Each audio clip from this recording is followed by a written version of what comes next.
60 AD, a crimson-haired queen, flogged and betrayed, unleashes fury upon the Roman Empire. Chariots thundering, cities ablaze, 80,000 Romans slaughtered.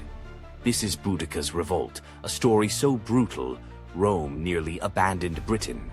Teduent unearths how a humiliated queen and her Iceni tribe united warring Celts, defied legions, and became a legend of fiery resistance, a legend Rome tried to erase. Subscribe to Teduent, where forgotten rebellions ignite. Today, Boudica's Revolt, when Roman greed pushed a queen too far and Britain burned for her vengeance. Mid-1st century AD, Roman Britain was a tinderbox. Emperor Claudius had conquered, but Celtic tribes like the Iceni chafed under Roman rule. Prasutagus, Boudica's husband and Iceni king, tried to appease Rome, naming the emperor co-heir. He hoped to protect his kingdom, his daughters. But when he died, Roman officials saw not an ally, but an opportunity for plunder. They declared his will void. Roman procurator Catus Decianus seized Iceni lands. When Boudica protested, she was publicly flogged. Her daughters were raped. This was more than cruelty. It was a calculated Roman tactic to break a people's spirit. Instead, it ignited an inferno. Boudica, scars fresh, hair unbound, gathered her warriors. Her voice, once regal, now dripped with venom. "We will be free or we will die." News of Boudica's defiance spread like wildfire. The Trinovantes, bitter over Roman colonization of their capital, Camulodunum, were first to join. Other disgruntled tribes followed. This wasn't just an Iceni fight anymore. It was a pan-British uprising. Boudica, a charismatic and wronged queen, became the unifying symbol. Her army swelled, farmers, druids, even women, armed with whatever they could find. Their first target, Camulodunum, Colchester, a symbol of Roman oppression, built on stolen land. It was poorly defended, full of arrogant veterans. Boudica's horde descended. They showed no mercy. Houses burned, temples toppled. The 9th Legion, marching to relieve the city, was ambushed and annihilated. Roman Britain was reeling. The message was clear. The Celts were coming for their land and for Roman blood.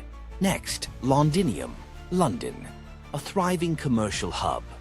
The Roman governor, Suetonius Paulinus, raced back from his campaign in Wales. Realizing he couldn't defend Londinium, he made a brutal choice. Abandon the city to save his army. Boudica's forces swept in, slaughtering inhabitants and burning Londinium to the ground. Archaeological layers of red ash still testify to the city's destruction. The Roman city of Verulamium, St. Albans, suffered the same fate. There was no escape, no mercy. Boudica's strategy was one of utter annihilation. She aimed to drive the Romans out, not just by battle, but by terror, by making Britain uninhabitable for them. For a few terrifying months, it seemed she might succeed. Roman power in Britain hung by a thread. Suetonius Paulinus, outnumbered but not outmaneuvered, finally chose his battlefield.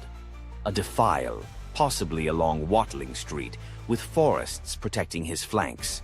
He had perhaps 10,000 disciplined legionaries against Boudica's estimated 200,000.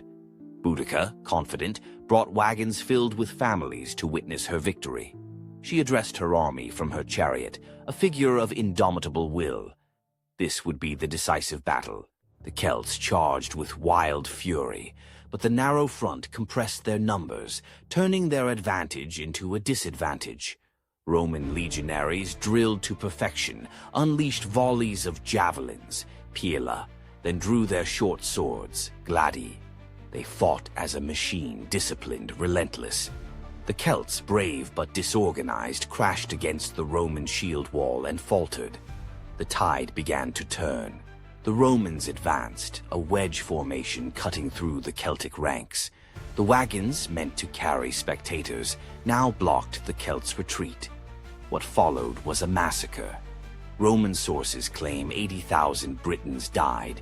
Boudica, her army shattered, escaped, but her dream of a free Britain died that day. Facing capture, tradition says she took poison, choosing death over Roman chains. Victory for Rome meant vengeance. Suetonius Paulinus, his authority restored, unleashed a wave of brutal reprisals across rebellious territories.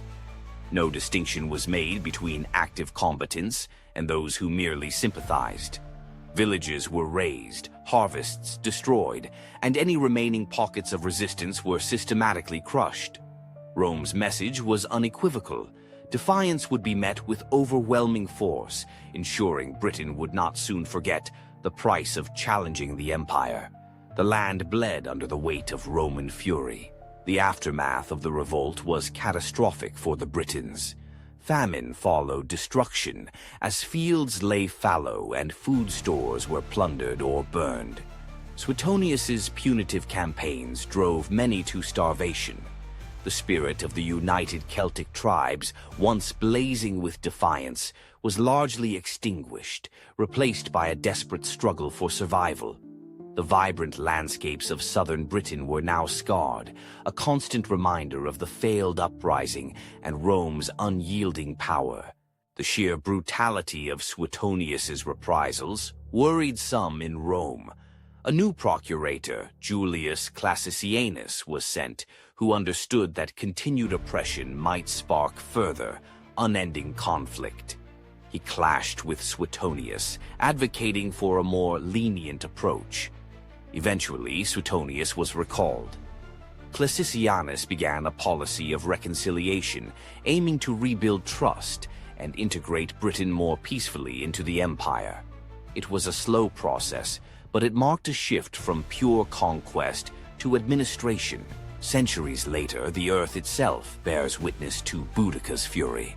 Archaeologists excavating Roman cities like Londinium, Camulodunum, and Verulamium consistently find a distinct, thick layer of burnt red and black ash, often containing melted pottery and coins from the period. This Boudican destruction layer is a chillingly tangible confirmation of the ancient texts, a silent testament to the ferocity of the revolt and the widespread destruction it caused. Much of what we know about Boudica comes from the Roman historian Tacitus. His father-in-law, Agricola, served in Britain shortly after the revolt. Tacitus wrote vividly of Boudica's appearance, her powerful speeches, and the brutal efficiency of the Roman military. While his account is from a Roman perspective and likely embellished, it remains one of our primary sources, painting a picture of a formidable enemy who shook the foundations of Roman Britain. Though suppressed, Boudica's story was never entirely forgotten. Centuries later, during the Renaissance and particularly in the Victorian era, she was rediscovered and transformed into a powerful symbol of British courage and freedom, often depicted as a patriotic queen defending her homeland against foreign invaders. Statues were erected, poems written. This Celtic rebel queen, Rome's enemy, ironically became an icon of the British Empire she fought against. The revolt, though ultimately a failure for the Britons, profoundly changed Roman Britain. Rome fortified its towns more heavily, expanded its road network for quicker troop movements, and increased its military presence. Some areas saw deeper Romanization as a means of control, while others, particularly in the north, remained restive. The dream of a swift, easy conquest of Britain was shattered. Rome learned that ruling this island province would require constant vigilance and a more nuanced approach than simple domination. Historians still debate the what-ifs of Boudica's revolt. Had she defeated Suetonius at Watling Street, could she have driven the Romans out of Britain for good? Would a native British kingdom have endured? While purely speculative, the scale of her uprising demonstrates the profound impact one individual and a united people can have. Her rebellion was a critical moment, forcing Rome to reevaluate its entire strategy for Britain. Subscribe to Teduent if you enjoy my video. Boudica lost her war, but her defiance echoes. Even empires built on stone can be cracked by the will of the wrong.